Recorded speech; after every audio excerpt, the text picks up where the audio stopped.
আসসালামু আলাইকুম, সবাই কেমন আছেন? চলে আসলাম আমি আজকে একটা সুন্দর ব্লগ নিয়ে। সেটা ছিল আমাদের সৌদিতে যাওয়ার জার্নি ব্লগ। আমরা এখন প্লেনে উঠে যাব। তারপর প্লেনে ঢুকে আমি কিছু অংশ ভিডিও করে নিলাম, কারণ ফার্স্ট টাইম আমার প্লেনে ওঠা। তো এখন আমি খুঁজতেছি আমার সিট, আর সাথে আমার শ্বশুর শাশুড়িও আছে। তো এখানে একটু সমস্যা হয়ে গেছিল যে আমার সিটের সাথে আমার শ্বশুর শাশুড়ির সিট মিলে নাই। তারপর একটা ভাইয়াকে অনেক রিকোয়েস্ট করার পরে তার জায়গায় আমি বসেছিলাম। তারপরে এখানে দেখতে পারলাম যে আমাদেরকে একটা হেডফোন দিছে, তারপরে এখানে ছিল ল্যাপটপ। তারপর যদি ঠান্ডা লাগে এই জন্য আমাদেরকে জ্যাকেট দেওয়া হয়েছে, মানে কম্বল সিস্টেমের। তারপর এখানে আমি যে আমাদের প্লেনটা যে আকাশে উঠতেছে তারও কিছু ভিডিও ফুটেজ নিয়ে নিলাম। তবে একটাই কষ্ট যে আমি জানালার পাশে বসতে পারিনি, ইচ্ছে ছিল জানালার পাশে বসার। তো ভিডিওটা করলাম একটা আপুকে দিয়ে। তো এখন আমাদের প্লেন আকাশে উড়ে যাবে। অনেক মজা লাগছিল যখন আকাশে উড়ে, আর এটা দেখার অনুভূতিটা আরো মজা। আমি দেখতে পারিনি, বাট ভিডিওতে দেখে নিছি।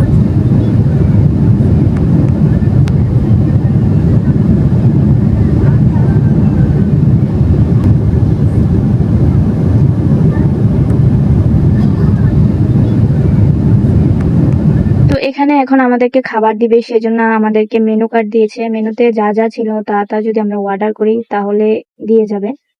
তো আমি বেশি কিছু অর্ডার করিনি, আমার শ্বশুরে যা অর্ডার করছে আমরা তা নিয়েছি। এখানে আমাদেরকে দিয়েছিল চিকেন রাইস, ভেজিটেবল দিয়েছে, বাটার, আর দিয়েছে চস, পানি, আরো অনেক কিছু দিয়েছে, টিস্যু। এই যে আমার শ্বশুর শাশুড়ি খাচ্ছে, এখন আমিও খাইতেছি, বাট আমার খাওয়ার কোনো ইচ্ছা নাই, বমি বমি আসতেছিল।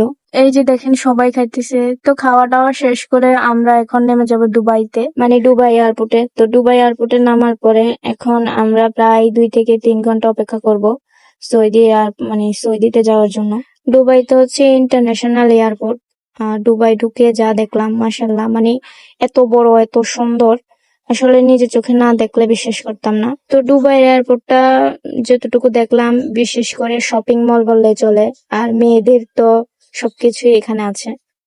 তো আমি কিছু কিছু জিনিস ভিডিও করে নিলাম, কারণ আমাদের হাতে বেশি সময় নেই। তো এখানে কাগজপত্রেরও কিছু প্রসেসিং আছে।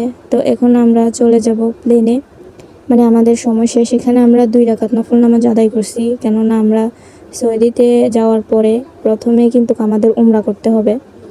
তো যখন আমি প্লেনে উঠি তখন আমি নিয়তে করে রেখেছিলাম যে আমি এবার জানালার পাশে বসবো, সিট যদি নাও হয় তারপরও। এই যে আমি বসে গিয়েছি জানালার পাশে। তো এখন আমরা সৌদি এয়ারপোর্টে নেমে আমার হাজবেন্ডকে খুঁজবো। তো তাকে পেয়ে আমরা এখন রুমের উদ্দেশ্যে রওনা দিব। তারপর আমরা কিছুক্ষণ রেস্ট নিয়ে হেরেম শরীফে চলে যাব। তারপর আমরা হেরেম শরীফে এই যে আমরা হেরেম শরীফে যাচ্ছি এখন। তো এখানে আমি কিছু কিছু ভিডিও আপনাদের সাথে শেয়ার করতে পারিনি, সেই জন্য দুঃখিত।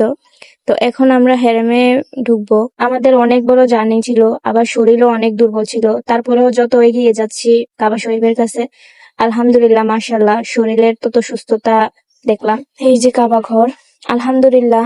উমরা সম্পন্ন করার পরে আরো কিছু কাজ ছিল। তো এই হচ্ছে আজকের ভিডিও। সবাই ভালো থাকবেন, আর আমার জন্য একটু বেশি বেশি করে দোয়া করবেন। আজকের জন্য এতটুকু, আল্লাহ হাফেজ।